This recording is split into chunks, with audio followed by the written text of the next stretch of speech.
আমল বিলুপ্তির পথে ভাই।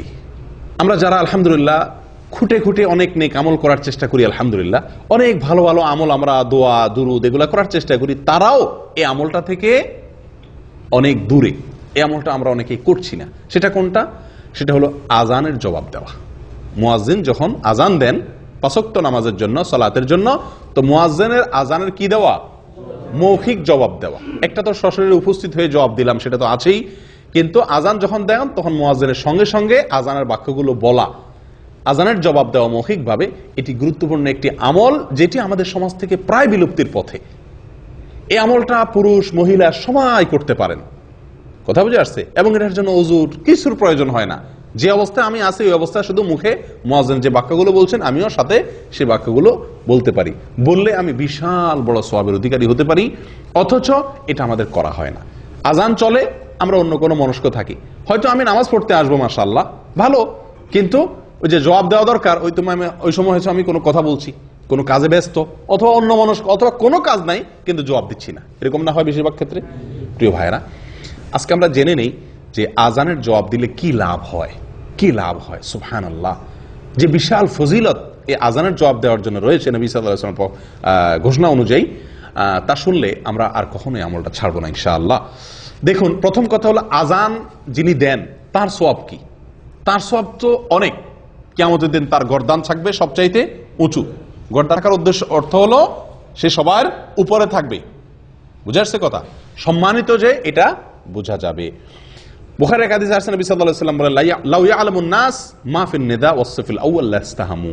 মানুষ যদি জানতো আজান দেওয়ার ভিতরে কি মর্যাদা রয়েছে, মুয়াজ্জিনের জন্য কি মর্যাদা রয়েছে, যদি মানুষ জানতো, তাহলে লটারি করে মুয়াজ্জিন নিযুক্ত করতে হতো বিনা পয়সায়। মানুষ প্রতিযোগিতায় লিপ্ত হতো, লটারি করে ফ্রি আজান দেওয়ার জন্য মানুষ আসতো, যদি জানতো তার কি মর্যাদা। তাবরানীর এক হাদিসে আসছে নবী সাল্লাল্লাহু আলাইহি ওয়াসাল্লাম বলেছেন, ওয়া আজরুহু মিসলু আজরি মান সাল্লামা। মুয়াজ্জিনের সওয়াব হলো মুয়াজ্জিনের আজান শুনে তার সঙ্গে যত লোক নামাজ পড়েছে তাদের সবার সমপরিমাণ সওয়াব অতিরিক্ত হিসাবে, এক্সট্রা হিসাবে, বোনাস হিসাবে মুয়াজ্জিনকে দেওয়া হয়। সুবহানাল্লাহ। এই সব ফজিলত শুনে আবু দাউদের এক হাদিসে আসছে, এক সাহাবী বলছেন, সাহাবীদের ভিতরে তো ভাই আমলের প্রতিযোগিতা, তারা তো জান্নাতের যাত্রী। জান্নাতের সাহাবী বলতেছেন যে, ইয়া রাসূলুল্লাহ, মুয়াজ্জিনরা তো আমাদের চাইতে অনেক বেশি মর্যাদার অধিকারী হয়ে যাচ্ছে।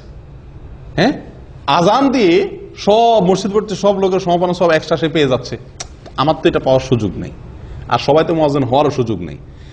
ঈর্ষা হচ্ছে, হিংসা না, ঈর্ষা। উনি পাচ্ছে পাক, সেটা নিয়ে আমার আপত্তি নাই, কিন্তু আমরা যে পাচ্ছি না, আমরা তো পাইতে চাই। নবী সাল্লাল্লাহু আলাইহি ওয়াসাল্লাম তাকে বললেন, কুল কামা ইয়াকুলুন। তার মতো সওয়াব পেতে চাও মুয়াজ্জিনের মতো? উপায় খুব সহজ। কি করতে হবে? মুয়াজ্জিন যা বলে তুমিও তা বলো, তার সাথে সাথে জবাব দাও।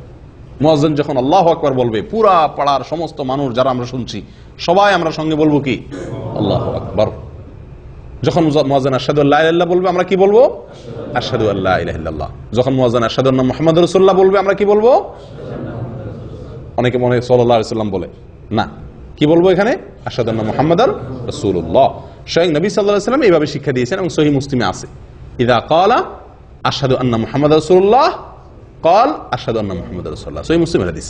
অর্থাৎ মুয়াজ্জিন যখন আশহাদু আন্না মুহাম্মাদার রাসূলুল্লাহ বলবে, এখানে সাল্লাল্লাহু আলাইহি ওয়াসাল্লাম না বলে হুবহু ওইটাই বলতে হবে, আশহাদু আন্না মুহাম্মাদার রাসূলুল্লাহ। দুরূদ পড়লে আপনি শেষে পড়বেন। এরপরে যখন হাইয়া আলাস সালাহ বলবে, তখন আমরা বলবো লা হাওলা ওয়ালা কুওয়াতা ইল্লা বিল্লাহ। যখন হাইয়া আল ফালাহ বলবে, আমরা বলবো লা হাওলা ওয়ালা কুওয়াতা ইল্লা বিল্লাহ।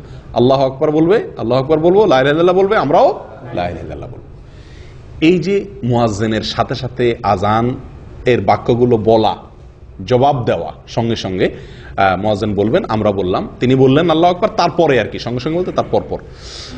এটা বললে মুয়াজ্জিন যে পরিমাণ সওয়াব পাবেন, আপনিও সেই পরিমাণ সওয়াব পাবেন। এখন একটু চিন্তা করে দেখুন, হারামের মুয়াজ্জিন, মক্কার হারামের মুয়াজ্জিন আজান দিচ্ছেন, আর আপনি সে আজানের কি দিচ্ছেন? জবাব দিচ্ছেন। তিনি আল্লাহু আকবার বলছেন, বলে শেষ করছেন, আপনি আল্লাহু আকবার বলছেন। তার আজান শুনে কত হাজার হাজার মানুষ নামাজ পড়তে আসবে হারামে। তাদের নামাজের কি মান, কি কোয়ালিটি, কত ভালো মানুষ তার ভিতরে থাকবেন। এই সবাই সমপরিমাণ সালাতের এক্সট্রা সওয়াব আপনি পেয়ে যাবেন, শুধুমাত্র জবাব দিবেন। কত সময় আমরা রেডিওতে, টেলিভিশনে সরাসরি আজান, লাইভ আজান শুনি, কিন্তু বোবার মতো বসে থাকি, জবাব দেই না। ঠিক না ভাই? এই আমলটা করবো তো ইনশাআল্লাহ। মুয়াজ্জিন আজান দিয়ে যে সওয়াব পাচ্ছেন, আপনি আজান না দিয়ে ইনশাআল্লাহ বিদিনা সেরকম সওয়াব পাবেন। বলে তাহলে আর মুয়াজ্জিন হওয়ার দরকার কি?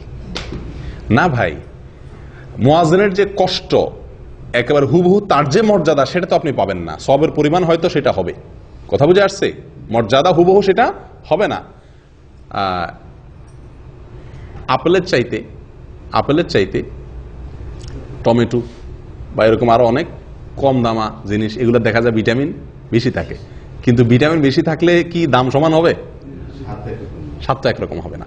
এই জন্য যিনি আজান দিচ্ছেন তার মর্যাদা তো আল্লাহ সুবহানাহু ওয়া তাআলার কাছে অনেক বেশি, কিন্তু তার সমপরিমাণ সওয়াবটা অন্তত আমি ভাগ বসাইতে পারলাম। কি করলে?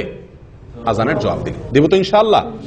এই আমলটা ভাই বিদায় হয়ে গেছে। ওয়াল্লাহি আমরা বেশিরভাগ মানুষ আজান হয় কিন্তু খেয়াল করা হয় না। করবেন তো ইনশাআল্লাহ আজ থেকে। আল্লাহ আমাদের সকলকে তৌফিক দান করেন। জাযাকুমুল্লাহ ওয়া আখিরু দাওয়ানা আলহামদুলিল্লাহি রাব্বিল আলামিন।